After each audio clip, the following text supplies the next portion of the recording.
about him. Heard a lot about him from his mom.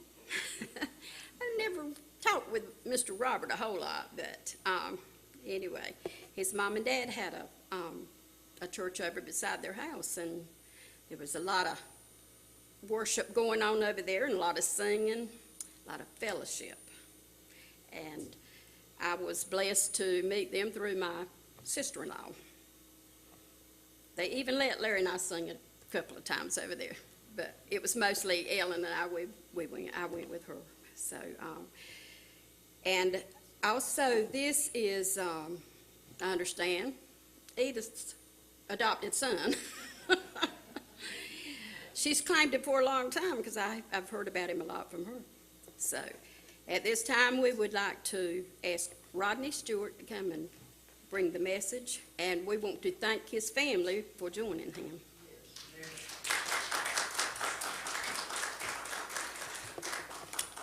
Take as long as you want to. Careful with that. Yep. The water's good. Thank you, thank you.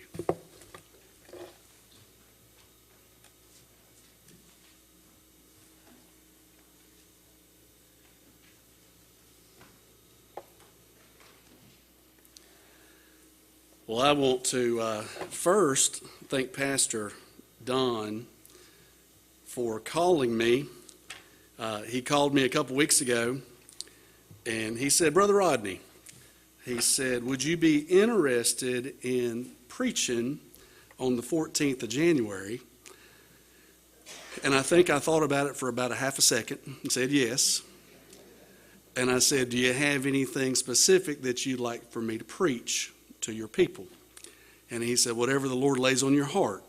I thought about it for less than a half a second, and I immediately knew what I would preach.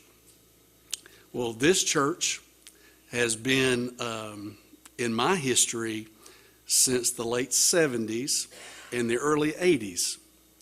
My Aunt Ann and Uncle Tom Stewart brought me here with my cousins. Wherever they would go, I'd go.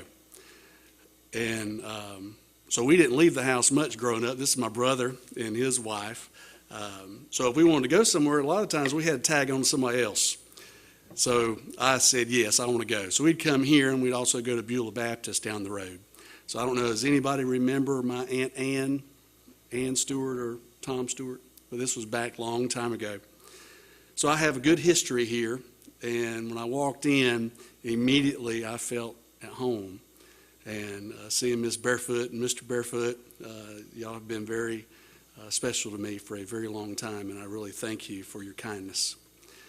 And Miss Edna, right? Edna Rayner, as you were singing, that reminded me of my mama. So thank you for that a lot. So the sermon today, the message, is titled, You Must Be Born Again.